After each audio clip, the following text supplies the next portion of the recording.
একবার ভাবুন তো, জলবায়ু পরিবর্তনের কারণে যে কৃষকেরা তাদের শেষ সম্বল মানে চাষের জমিটুকু হারিয়েছেন, তাদের জন্য যদি একটা দারুণ সমাধান নিয়ে আসা যায়। আজ আমরা ঠিক এমনই একটা অসাধারণ উদ্যোগ নিয়ে কথা বলবো। এর নাম অ্যাঙ্কার্ড রুটস। এটা আসলে নদী ভাঙনে ঘরছাড়া ভূমিহীন মানুষদের জন্য একটা জলবায়ু সহনশীল জীবন ব্যবস্থা। প্রশ্নটা খুবই সহজ, তাই না?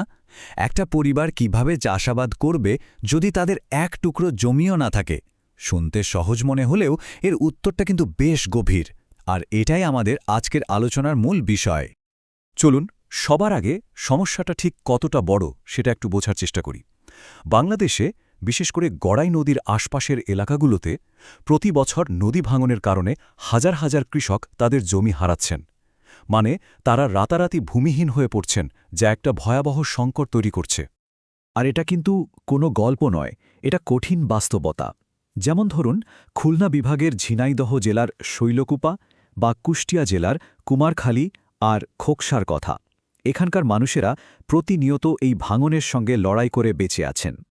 এই যে নদী ভাঙনের মতো প্রাকৃতিক দুর্যোগের কারণে মানুষ বাস্তুচ্যুত হচ্ছেন, তাদের জন্য একটা নতুন শব্দ ব্যবহার করা হয়, জলবায়ু শরণার্থী বা ক্লাইমেট রেফিউজি। এরা আসলে এমন মানুষ যারা জলবায়ু পরিবর্তনের সরাসরি শিকার হয়ে নিজেদের বাড়িঘর, জীবিকা সবকিছু হারিয়েছেন। তো এই মারাত্মক সংকটের উত্তর হিসেবেই জন্ম নিয়েছে অ্যাঙ্কার্ড রুটস নামের একটি অসাধারণ প্রকল্প। এর পেছনের ধারণাটাই একেবারে যুগান্তকারী। আচ্ছা, এমন কি হতে পারে না যে চাষাবাদের জন্য কোনো স্থায়ী জমির দরকারই পড়বে না? এই প্রকল্পের মূল দর্শনটাই হল চাষাবাদ আর জমির মধ্যে যে চিরাচরিত সম্পর্ক, সেটাকে পুরোপুরি বদলে দেওয়া। মানে জমির ওপর নির্ভরতা থেকে বেরিয়ে এসে একরকম জমি স্বাধীন চাষাবাদের দিকে এগিয়ে যাওয়া। যেখানে মানুষের পায়ের তলার মাটিটাই সরে যাচ্ছে, সেখানে তো এমন কিছুই দরকার, তাই না? বেশ, আইডিয়াটা তো দারুণ। কিন্তু এই ধারণাটাকে বাস্তবে রূপ দেওয়া হলো কিভাবে? ভূমিহীন কৃষকদের জন্য এটা কিভাবে একটা কাজের জিনিস বা টুলকিটে পরিণত হলো? চলুন সেটাই এবার দেখি। এই প্রকল্পের একেবারে কেন্দ্রে আছে একটা দারুণ কৌশল, যার নাম ভাসমান বায়ো ফার্মিং, বা স্থানীয়ভাবে একে বাইরাও বলা হয়। এখানে একদম স্থানীয় জিনিসপত্র দিয়ে পানির উপর ভাসমান মাচা বা বেড তৈরি করা হয়, আর তার উপরেই ফলানো হয় শাকসবজি। ভাবা যায় চাষাবাদ হচ্ছে সরাসরি পানির ওপরে। প্রতিটি পরিবারকে তাদের নিজেদের ভাসমান বাগান বানানোর জন্য একটা করে কিট দেওয়া হয়। এই কিটের ভেতরে কি থাকে?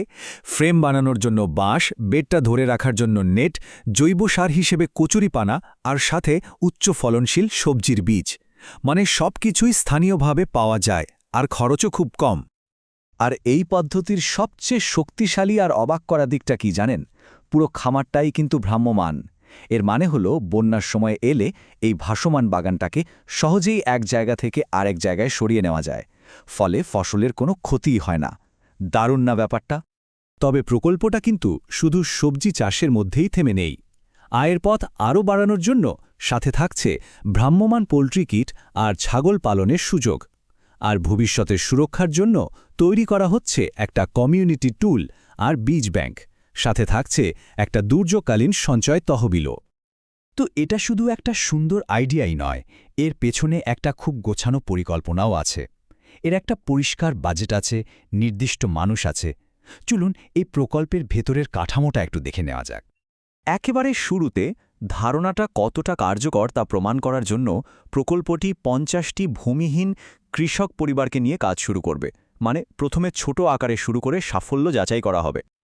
আর সময় খুব বেশি না, পুরো প্রকল্পটা মাত্র 1 বছর মানে 12 মাসের মধ্যে শেষ করার পরিকল্পনা করা হয়েছে, যা শুরু হবে 2026 সালের জুলাই মাস থেকে।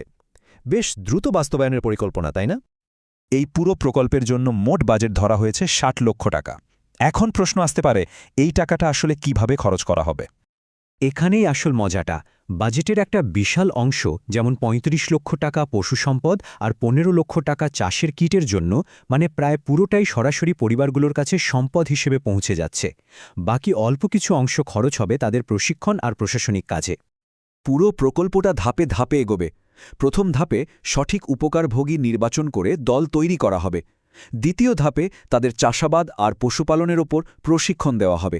আর শেষ ধাপে তাদের উৎপাদিত ফসল যাতে তারা বাজারে বিক্রি করতে পারে সেই ব্যবস্থা করে দেওয়া হবে। দেখুন, এই প্রকল্পের আসল উদ্দেশ্য কিন্তু শুধু এক মৌসুম ভালো ফসল ফলানো নয়। এর লক্ষ্য আরও অনেক বড়, একটা টেকসই আর প্রতিকূলতার সাথে লড়তে সক্ষম ভবিষ্যতের ভিত্তি তৈরি করা, যা অনেক দিন টিকে থাকবে। এই তুলনামূলক চিত্রটা দেখলেই পুরো ব্যাপারটা পরিষ্কার হয়ে যায়। প্রকল্পের আগে পরিবারগুলো ছিল পুরোপুরি জমির উপর নির্ভরশীল, বন্যার সময় অসহায় আর খাদ্য নিরাপত্তাহীনতায় ভুগত। আর প্রকল্প শেষে তারাই হয়ে উঠবে জমি স্বাধীন, বন্যা সহনশীল এবং বিভিন্ন উৎস থেকে আয় করে খাদ্যে স্বয়ংসম্পূর্ণ। কি অসাধারণ একটা পরিবর্তন! এর সুফল কিন্তু শুধু ওই পরিবারগুলোর মধ্যেই সীমাবদ্ধ থাকবে না। এটা নারীদের অর্থনৈতিকভাবে স্বাবলম্বী করবে, রাসায়নিক সার ব্যবহার না হওয়ায় পরিবেশেরও উপকার হবে, আর এটা বাংলাদেশ ডেল্টা প্ল্যান ২১০০-এর মতো জাতীয় লক্ষ্য পূরণেও সাহায্য করবে।